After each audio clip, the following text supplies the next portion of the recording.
let's talk endgame. What are you doing to one day retire? And I don't mean retire, like so many people retire in the world and say they live a life here and they retire, and so they have to reduce their life by a significant amount, right, to survive, right? They sell their house and downsize. They stop traveling as much. All the different things in their life reduce because they have a certain amount of income that they now have to live off of and no additional income coming in. Like for example, life insurance. Life insurance was only meant at one time, the idea of life insurance was to cover the gap between the time you started working to the time that you had a significant portfolio, investments, money saved, that in case you died, then everything was covered. It was so that if you died at a younger age, your family wasn't left with the burden of not only the loss, but also having to bury you, right? So, what is your end game in the future? The real estate agent, people always ask me like, hey, do you invest in this, you invest in that? And typically my investments are mostly in real estate because it's something I know. I read once that, the best agents, the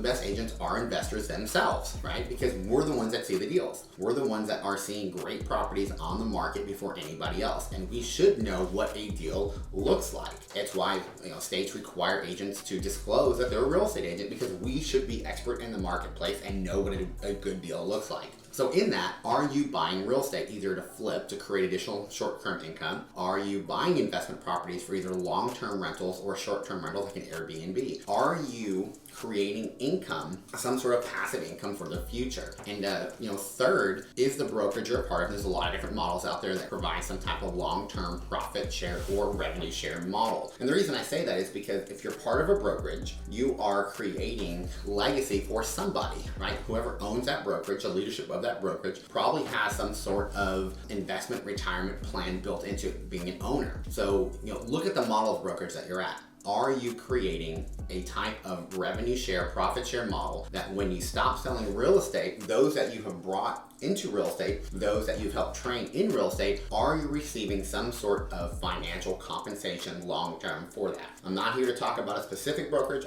You can look and see what brokerage I am a part of and see other videos of why I joined that. But what I'm trying to stress for agents is, what is your retirement plan? What is your end game? Are you making investments? Do you have rental properties, for example? And is there some sort of profit share, revenue share model in the company that you're growing, right? So obviously if you're the owner of that brokerage, as long as you keep running it, you're gonna create some income. But unless you replace yourself in that model, when you stop brokering, your brokerage probably goes away.